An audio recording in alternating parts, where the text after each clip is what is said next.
जब से सीबीएसई ने केमिस्ट्री का सिलेबस रैशनलाइज किया है, इस विषय में पास होना और भी आसान हो गया है।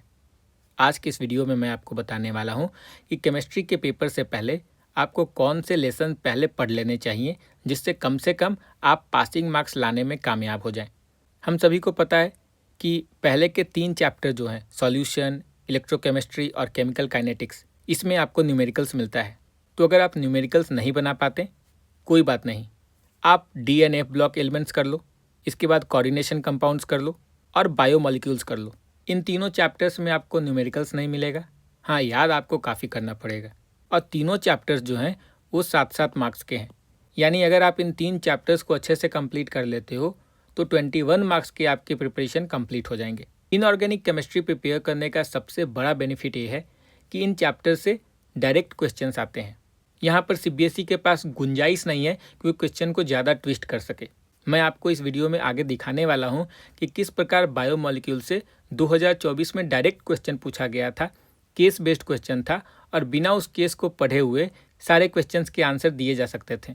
डी ब्लॉक को प्रिपेयर करने का सबसे बेस्ट तरीका ये है कि आप लास्ट 10 ईयर के PYQs अच्छे से कर लो, और अगर आप ऐसा कर पाते हैं तो डी ब्लॉक का एक भी क्वेश्चन आपसे नहीं छूटेगा।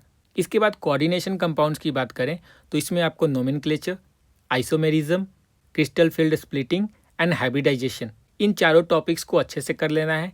इसके बाद लास्ट 5 ईयर्स के PYQs सॉल्व करने हैं।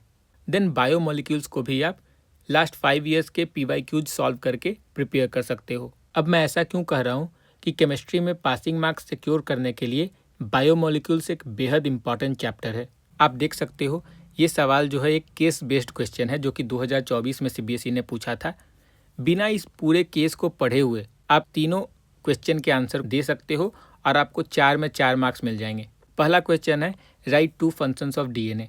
DNA stores our genetic information and helps in the passage of it from one generation to another generation. दूसरा फंक्शन क्या है कि ये प्रोटीन के सिंथेसिस में मदद करता है। जो भी प्रोटीन हमारे शरीर में बनता है उसका कोड डीएनए में प्रेजेंट होता है। जब शरीर को कोई प्रोटीन बनाना होता है तो डीएनए एक आरएनए बनाता है और उस मैसेंजर आरएनए की मदद से हमारे शरीर में प्रोटीन बन जाता है। दूसरा क्वेश्चन क्या है, what products will be formed when A nucleotide from DNA containing adenine is hydrolysed.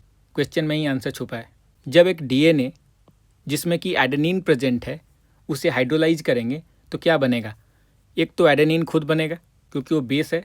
दूसरा क्या बनेगा? 2' डीऑक्सीराइबोज जो कि शुगर है। और तीसरा फॉस्फोरिक एसिड। तीसरा क्वेश्चन क्या है, what are nucleic acids. Nucleic acids जो हैं वो हमारे क्रोमोसोम में प्रेजेंट होते हैं जिसमें हमारी जेनेटिक इन्फॉर्मेशन होती है। इसके बाद पूछा है what is the difference between nucleotide and nucleoside. Sugar के 1' पोजीशन पर जब हम बेस को अटैच करते हैं तो न्यूक्लियोसाइड बनता है, और उसी न्यूक्लियोसाइड के 5' पोजीशन पर जब हम फॉस्फोरिक एसिड को ज्वाइन कर देते हैं तो एक न्यूक्लियोटाइड बन जाता है। तो 3 क्वेश्चन के आंसर आप दे चुके। अगर हम ऑप्शनल क्वेश्चन को भी देखें तो इसमें सीबीएसई ने पूछा है give 1 similarity and 1 difference between DNA and RNA. DNA और आरएनए में एक सिमिलैरिटी ये है कि दोनों में बेस पेयरिंग हमें देखने को मिलता है। डीएनए में 4 बेसेस होते हैं, आरएनए में भी 4 बेसेस होते हैं। डीएनए में कौन कौन से बेसेस होते हैं? Adenine, guanine, cytosine and thiamine.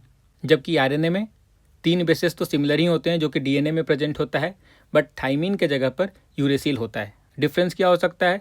तो डीएनए डबल स्ट्रैंडेड होता है, आरएनए जो है सिंगल स्ट्रैंडेड होता है। डीएनए मोर स्टेबल होता है, आरएनए लेस स्टेबल होता है। तो हम यहाँ पर क्या देख रहे हैं, अगर किसी ने बायोमोलिक्यूल्स चैप्टर को अच्छे से पढ़ रखा है तो उसे इस केस को पढ़ने की आवश्यकता ही नहीं है।